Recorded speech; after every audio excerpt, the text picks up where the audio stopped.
Break के बाद स्वागत बढ़ते आगे। बिहार में एनडीए में सीट शेयरिंग का फॉर्मूला करीब करीब फाइनल हो चुका है। बीजेपी अध्यक्ष जेपी नड्डा से मुलाकात के बाद लोक जनशक्ति पार्टी रामविलास के अध्यक्ष चिराग पासवान ने साफ कर दिया है कि बीजेपी के साथ उनकी बात बन गई है, बस ऐलान होना बाकी है।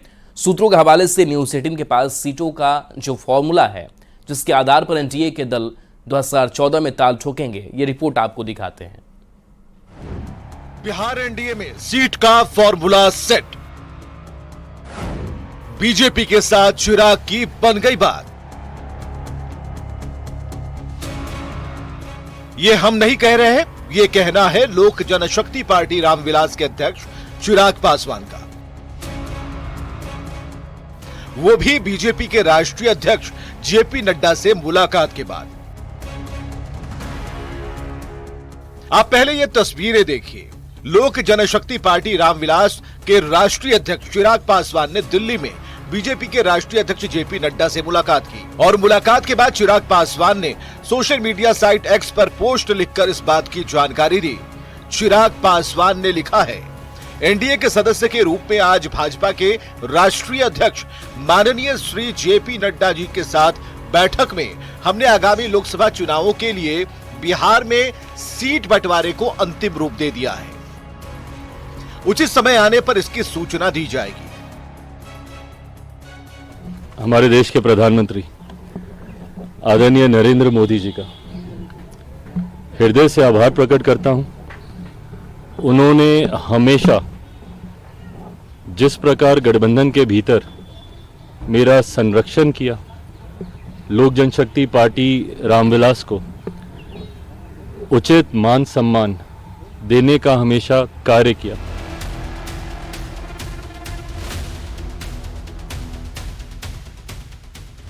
सूत्र बताते हैं कि हाजीपुर की सीट भी चिराग पासवान के खाते में ही है। हालांकि चिराग ने हाजीपुर के सवाल को खूबसूरती से टाल दिया, लेकिन उनकी हंसी और चेहरे की चमक बताती है कि रामविलास पासवान की परंपरागत हाजीपुर सीट उनके बेटे चिराग पासवान के खाते में ही जाने वाली है। कौन सी सीटें मिलेगी डिसाइड हो चुका है, फॉर्मल बस अनाउंसमेंट हो जी, फॉर्मल अनाउंसमेंट बाकी है, बाकी सारी चीजें डिसाइड हो चुकी है। बता रहा है कि हाजीपुर आपके पास। चिराग के ऐलान के पहले कई दिनों से सीट शेयरिंग पर बीजेपी के नेताओं की अपने सहयोगियों के साथ बातचीत चल रही थी, खासकर एलजेपी के दोनों धड़ों के नेताओं के साथ। चिराग पासवान और पशुपति पारस से बीजेपी के कई नेता संपर्क में थे। बुधवार को ही बीजेपी नेता मंगल पांडे ने पहले चाचा के घर जाकर मुलाकात की और फिर चिराग पासवान के आवास पहुंचे। चिराग के घर पर दोनों नेताओं की बातचीत हुई और वहां से एक गाड़ी में चिराग पासवान और मंगल पांडे जेपी नड्डा के आवास के लिए निकले। तभी यह संकेत मिल गया था कि चिराग की बातचीत बीजेपी के साथ करीब करीब फाइनल है। चिराग पासवान और मंगल पांडे देखिए किस तरह से जा रहे हैं एक साथ। चिराग पासवान और मंगल पांडे दोनों जा रहे हैं एक गाड़ी में। मंगल पांडे पहले चाचा के यहाँ गए थे, पशुपति पारस के यहाँ, उसके बाद यहाँ पर आए थे और यहाँ से चिराग पासवान के आवास से एक साथ एक गाड़ी में जा रहे हैं। तो निश्चित रूप से इसका मतलब बिल्कुल साफ है कि बात बन गई है। बिहार बीजेपी के प्रभारी विनोद तावड़े ने साफ कर दिया है कि बिहार में सीट शेयरिंग पर कोई रस्साकशी नहीं है। रस्साकशी तनातनी कहाँ देखी आपने, मुझे पता नहीं, मुझे तो कुछ नहीं दिखाई दिया। सब अच्छी तरह से अगले 24 घंटे में आपके सामने आ जाएगा। सूत्र बता रहे हैं कि बिहार एनडीए में जो सीटों का फॉर्मूला बना है उसके मुताबिक बीजेपी 17 सीटों पर चुनाव लड़ेगी, जेडीयू 16 सीटों पर चुनाव लड़ेगा। चिराग पासवान को 5 सीटें दी जाएंगी। जीतन राम मांझी की हम और उपेंद्र कुशवाहा की पार्टी राष्ट्रीय लोक मोर्चा को भी एक एक सीट दिया जाएगा, जबकि चिराग के चाचा और राष्ट्रीय लोक जनशक्ति पार्टी के प्रमुख पशुपति पारस के लिए बीजेपी के पास अलग प्लान है। न्यूज 18 के लिए दिल्ली से मितेश सिंह और पटना से विनीता मिश्रा के साथ ब्यूरो रिपोर्ट। वहीं मुकेश सहनी को लेकर बिहार के डिप्टी सीएम विजय सिन्हा ने कहा है कि बीजेपी राष्ट्रवाद का काम करती है, इसलिए सभी लोग को साथ जोड़ना चाहती है। वहीं सीए का विरोध करने पर डिप्टी सीएम ने अरविंद केजरीवाल पर जोरदार हमला बोला। भारतीय जनता पार्टी राष्ट्रवाद के लिए काम करता है। भारतीय जनता पार्टी हर भारतीय को आत्मनिर्भर आत्म स्वाभिमान के साथ सबका विकास को लेके चलता है, इसलिए सभी लोग भाजपा से जुड़ना चाहता है। देश के जो हितैषी नहीं है जो माँ भारती के सनातन के संतानों को अपमानित करने का, इसके बहु बेटियों को इज्जत तार तार करने पर मौन रहने वाला, ऐसे लोग ही सीएए का विरोध करता है।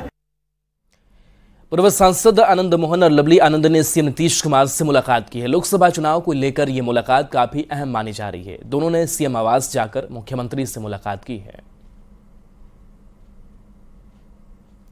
तो ये तस्वीर आपको दिखा रहे हैं जहां आनंद मोहन ने मुलाकात की है नीतीश कुमार से, और ये मुलाकात काफी अहम मानी जा रही है क्योंकि आनंद मोहन नीतीश कुमार के अब साथ आ गए हैं, और ऐसे में लोकसभा चुनाव को लेकर के कि क्या सीटें मिलती हैं, इसको लेकर के बातचीत काफी अहम मानी जा रही है। सीए का जेडीयू के पूर्व अध्यक्ष ललन सिंह ने स्वागत किया है। ललन सिंह ने कहा कि हल्ला करने वालों को हल्ला करने रहने दीजिए। ललन सिंह ने कहा कि न्याय के लिए कानून लाया गया है। विपक्ष का विरोध करने का काम है, लेकिन सीएए का विरोध करने का कोई आधार होना चाहिए ना। कानून बना, पार्लियामेंट से पास हुआ, महामहिम राष्ट्रपति का दस्तखत हुआ, और कानून अगर बना तो लागू हुआ, इसमें कौन बड़ी बात है। और अगर पाकिस्तान में, बांग्लादेश में या अफगानिस्तान में अगर कोई अल्पसंख्यक जो हिंदू समाज के लोग, जैन समाज के लोग, सिख समाज के लोग अगर रह रहे हैं तो वहाँ अल्पसंख्यक हैं, तो उनके प्रति अगर न्याय के लिए कोई कानून बना तो इसमें कौन सा चीज हल्ला करने का कोई आधार है। केंद्रीय मंत्री गिरिराज सिंह ने सीए के मुद्दे पर ममता बनर्जी, केजरीवाल और ओवैसी को आड़े हाथों लिया है। गिरिराज सिंह ने कहा कि सीए लागू होने से दोनों की पीठ में दर्द हो रहा है। ये ओवैसी साहब का दर्द अलग है, अब ममता बनर्जी और केजरीवाल का दर्द एक है। वोट के लालच में ये लोग देश की एकता और भारतवंशियों को भी भूल गए हैं, और जिस देश का प्रधानमंत्री नरेंद्र मोदी हो, वहां कोई भारतवंशी अपने को असुरक्षित महसूस नहीं करेगा। लोकसभा चुनाव को लेकर चुनाव लड़ने की तैयारी और दावेदारी खूब हो रही है। वहीं पूर्वी चंपारण के सांसद राधा मोहन सिंह अब लोकसभा चुनाव से पहले अपने सांसद फंड का काम पूरा कर उसका उद्घाटन और शिलान्यास में जुटे हुए हैं। मोतिहारी के चरखा पार्क में उद्घाटन समारोह में सांसद राधा मोहन सिंह भावुक हो गए। दरअसल माना जा रहा है कि राधा मोहन सिंह का टिकट मोतिहारी से कट सकता है। राधा मोहन सिंह इस क्षेत्र से कई बार सांसद रहे हैं।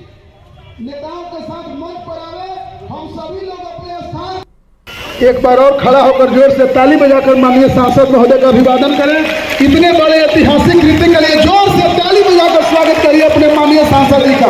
भारत माता की, भारत माता की। अब सब लोग बैठे रहे, सबके नाश्ता का प्रबंध है, ये बड़ा काम है और समाज के लिए।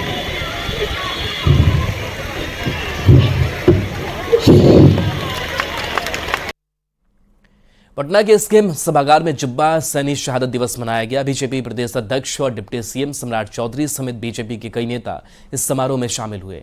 बीजेपी प्रदेश अध्यक्ष ने कहा कि बीजेपी अपना वादा जरूर पूरा करती है। बीजेपी ने जो जो वादा किया उसे पूरा किया है। भ्रम फैलाने से कुछ फर्क नहीं पड़ेगा।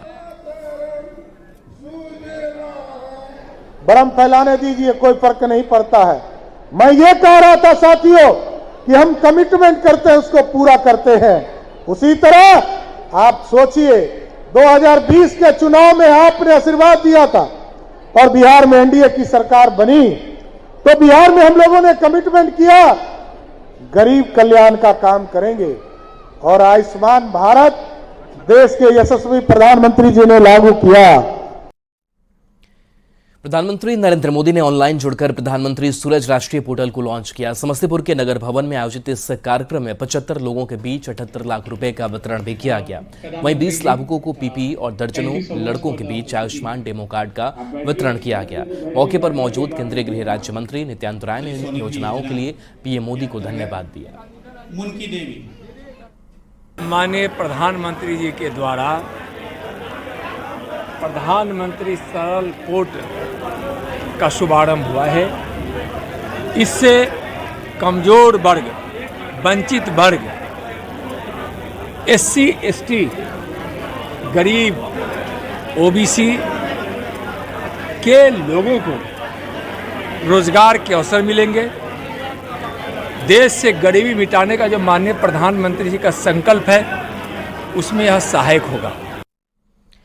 मुजफ्फरपुर से बड़ी खबर है, जहां 20 शिक्षकों पर शिक्षा विभाग ने बड़ी कार्रवाई की है। के पाठक के आदेश के बाद एक कार्रवाई की गई है। शिक्षकों के खिलाफ नगर थाने में आवेदन दिया गया है। लाठी और गुलदस्ता लेकर प्रदर्शन करने वालों पर एक्शन हुआ है। शिक्षकों का पहले वेतन रोका गया था, अब FIR के लिए आवेदन दिया गया है।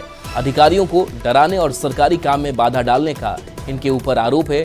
DEO की पिटाई के बाद शिक्षकों ने प्रदर्शन किया था। भ्रष्ट अधिकारियों के खिलाफ इन्होंने प्रदर्शन किया था। DPO स्थापना ने नगर थाने में आवेदन दिया है।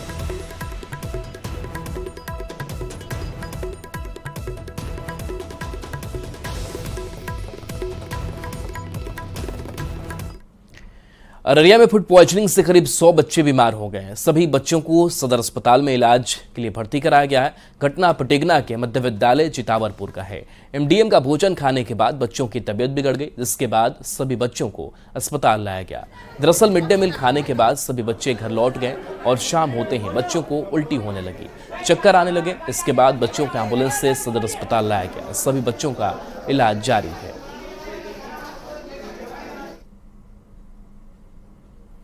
बच्चा मुका बिस्कुट से आया ना, और उसके बाद जैसे आया ना वो उसने बैठे, उसके बाद उल्टी स्टार्ट हो गया। मतलब उल्टी करते करते बेहोश हो गया। उसके बाद डॉक्टर के पास गए, डॉक्टर ने सुइया लगाया, उसके बाद उल्टी रुकने नहीं करता है। बच्चा लोग स्कूल में 1 बजे दिन में खाना खाया था, 4 बजे इन लोग को पेट में दर्द और उल्टी शुरू हुआ। तो ये सब फूड पॉइजनिंग का केस लग रहा है। अभी 8-10 बच्चा लोग आया है, करीब 20-25 लोग और आएगा, 30-40 के आसपास लोग हैं। ये सब बच्चा पटेगना पलासी किस्मत खवासपुर पंचायत का है और मुझे लगता है कि सबको फूड पॉइजन हुआ है और फूड पॉइजन की वजह से बच्चों को पेट में दर्द, माथा में चक्कर आना, इसको देख रहे हैं डॉक्टर साहब हम लोग। और MDM वाले जो गलत काम करता है उसको जांच करे अधिकारी और जांच करके उसको सख्त से सख्त सजा दे। पटना से बड़ी खबर है, जहां नौबतपुर में तेज रफ्तार का कहर देखने को मिला है। दर्दनाक हादसे में चाचा भतीजे की मौत हो गई। 1.5 किलोमीटर तक ट्रक ने शव को घसीटा, पुलिस ने शव को कब्जे में ले लिया है। पूरे मामले की जांच चल रही है। तो नौबतपुर में तेज रफ्तार का कहर दिखा है। पटना से बड़ी खबर बता रहे हैं, दर्दनाक हादसे में चाचा भतीजा की मौत हो गई है। 1.5 किलोमीटर तक ट्रक ने शव को घसीटा, पुलिस ने शव को कब्जे में लिया है और मामले की छानबीन की जा रही है।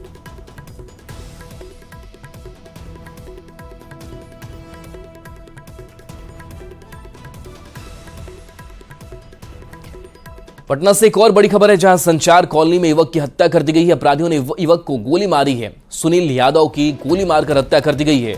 युवक की घटनास्थल पर मौत हो गई है। पटना पुलिस मौके पर पहुंची है। मामले की छानबीन की जा रही है। संचार कॉलोनी में युवक की हत्या कर दी गई है। अपराधियों ने युवक को गोली मारी है। वहीं पुलिस भी मौके पर पहुंचकर मामले की तफ्तीश में जुटी हुई है।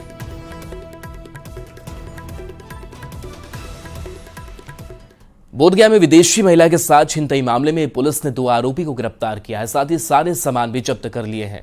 गिरफ्तार आरोपी में एक नाबालिग भी शामिल है। दरअसल थाईलैंड की महिला का अपराधियों ने बैग और सामान की छिनतई की थी। महिला को अगले दिन थाईलैंड वापस जाना था, जिसकी वजह से उसने थाने को सूचना नहीं दी। लेकिन जब वीडियो वायरल होने लगा तो पुलिस ने जांच शुरू की और 2 आरोपी को गिरफ्तार किया गया।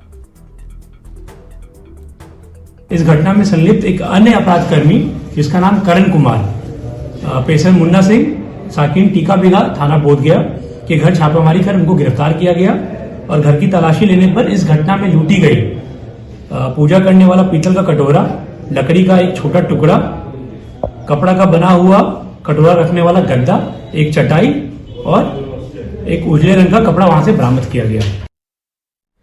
दरभंगा प्रवास के दूसरे दिन राज्यपाल ललित नारायण मिथिला यूनिवर्सिटी पहुंची और सीनेट की बैठक में भाग लिया। जुबली हॉल में सीनेट की बैठक आयोजित की गई थी। अपने संबोधन में राज्यपाल ने देश के प्रधानमंत्री की प्रशंसा की और छात्रों को देश के विकास में योगदान की अपील की। डेवलपिंग कंट्री है, ऐसी कंट्री है, डेवलप्ड कंट्री विकसित कैसे होंगे, इसके ऊपर सोचने की आवश्यकता है। और इसके ऊपर हम कैसे सोचेंगे, क्या योगदान देंगे, प्रधानमंत्री तो दिल्ली में होते हैं, उनको क्या, वो वहां से कह देते हैं विकसित भारत होना चाहिए, इतना ही होता है क्या? उन्होंने आप और हम जैसे लोगों पर भरोसा करके यह विकसित भारत का सपना सब पूरे देश के सामने रखा है। उनका भरोसा हम सब है। सभी विश्वविद्यालय में फंडिंग जो होता है ज़्यादातर स्टेट गवर्नमेंट का है, इसमें हम इसको घाटा नहीं कर सकते हैं, फंड स्टेट गवर्नमेंट का है। हाँ, जो हमारा सेल्फ फाइनेंस स्कीम है उसमें हमारा घाटा है। बताएं। ग्राम पंचायतों के अधिकारों में कटौती के खिलाफ त्रिस्तरीय पंचायत प्रतिनिधियों ने सरकार को बड़ा अल्टीमेटम दिया है और सीएम नीतीश से वार्ता की पहल करने की अपील की है। पटना में प्रखंड प्रमुख जिला पार्षद अध्यक्ष और मुखिया महासंघ के अध्यक्षों की बैठक हुई, जिसमें सभी ने पंचायतों के अधिकारों में कटौती को लेकर आंदोलन की चेतावनी दी और कहा कि 73वें संविधान संशोधन से पंचायती राज को मिले अधिकार वापस नहीं किए जाते हैं तो लोकसभा चुनाव में राज्य भर में राजनीतिक संगठनों को भारी विरोध का सामना करना पड़ेगा। सभी ने आचार संहिता से पहले सीएम से पंचायत प्रतिनिधियों के साथ वार्ता करने की मांग की है। त्रिस्तरीय पंचायत प्रतिनिधियों से बात की हमारे सहयोगी रजनीश कुमार ने। बिहार में पंचायती राज अधिकार में कटौती को लेकर लगातार विरोध जारी है। ऐसे में राजधानी पटना में फिर से एक बार बड़ी बैठक बुलाई गई है और देख सकते हैं बैठक में राज्य भर के प्रखंड प्रमुख के जो अध्यक्ष हैं, इसके साथ साथ जिला पार्षद के जो अध्यक्ष हैं और मुखिया महासंघ के भी अध्यक्ष हैं, तमाम लोग अभी बैठक में जो है यहाँ पर उपस्थित हुए हैं। इसके साथ साथ फिर से आंदोलन की बड़ी रणनीति बनाई गई है, यानी लोकसभा चुनाव से पहले जो डिमांड है अगर पूरा नहीं होता, इसके साथ साथ सीएम नीतीश कुमार अगर वार्ता की पहल नहीं करते हैं तो आंदोलन होगा। किस प्रकार से रणनीति बनी है आप लोग? देखिए, आज हम लोगों का रणनीति साफ साफ है कि त्रिस्तरीय पंचायती राज संस्थाओं को सरकार के अधिकारी और सरकार के लोग मिल करके लगातार आपस में विभेद पैदा करके अपने रणनीति पर काम कर रहे थे। लेकिन अब सारे राज्य के त्रिस्तरीय पंचायत प्रतिनिधि और ग्राम कचहरी के लोग सभी लोग समझ चुके हैं कि सरकार हम लोगों को आपस में लड़ा करके और हमारी संस्था को जो प्रदत्त अधिकार मिला है संविधान से, उसको या तोड़ने का और हनन करने का प्रयास किया जा रहा था। डिमांड है सरकार से कि हम लोग सभी पंचायत प्रतिनिधि अब एक प्लेटफॉर्म पे आ चुके हैं, क्योंकि पहले सब अलग अलग तरीके से अपना अपना मीटिंग बैठक तो लगातार चल ही रही थी हमारी, लेकिन अलग अलग तरीके से लग रहे, लेकिन अब हम लोग का सारा एजेंडा एक ही मुकाम पे आके पहुंच रहा है। इसीलिए हम लोग पूरे एकत्रित हुए और सरकार की से हमारी यही मांग है कि माननीय मुख्यमंत्री जी हमारी बातों को सुने, हमारे दर्द को समझे।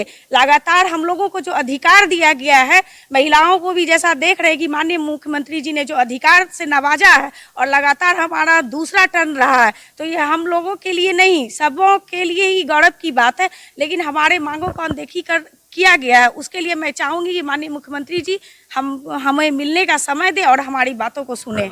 आज हम लोगों ने पूरे बिहार प्रदेश के त्रिस्तरीय पंचायत प्रतिनिधि संघर्ष मोर्चा का गठन किया है। ये गठन इसीलिए ही किया है कि अब जो संघर्ष का प्लेटफॉर्म है एक है, पूरे बिहार के जनप्रतिनिधि एक हैं। त्रिस्तरीय पंचायती राज में चूंकि मुखिया एक वाइटल ऑर्गेनाइजेशन पहले से उन लोगों का संगठन काम कर रहा है, तो उनके साथ तो कुछ न्याय मिला भी, बाकी जिला परिषद और पंचायत समितियों के साथ तो लगातार ही कटौती की गई है। तो अभी हम लोग सब लोगों ने इस चीज को समझा कि कहीं ना कहीं सरकार का जो रवैया है वो मोटा मोटी एक तरीके का है। वो चाहते हैं कि पंचायती राज व्यवस्था जो संस्थाएं हैं उनको जो वाजिब हक है वो अधिकारियों के माध्यम से उनसे छीन लिया जाए। मॉडल कोड ऑफ कंडक्ट जो है वो अब लगने वाला है। ऐसे में उससे पहले राज्य सरकार को साफ तौर से अल्टीमेटम दिया गया है कि या तो मुख्यमंत्री नीतीश कुमार जो है वार्ता की पहल करें या जो भी पंचायत प्रतिनिधियों का डिमांड है उसे पूरा करें, क्योंकि अब त्रिस्तरीय जो पंचायत प्रतिनिधि हैं वो राजधानी पटना में भी महाबैठक की है और बैठक के बाद साफ तौर से ये अल्टीमेटम है कि अगर डिमांड पूरा नहीं होता है तो निश्चित रूप से लोकसभा चुनाव में परिणाम भुगतना होगा। रजनीश कुमार, न्यूज़ 18 पटना। और चलिए न्यूज़ 18 बिहार झारखंड पर खबरें आपके लिए लगातार जारी हैं।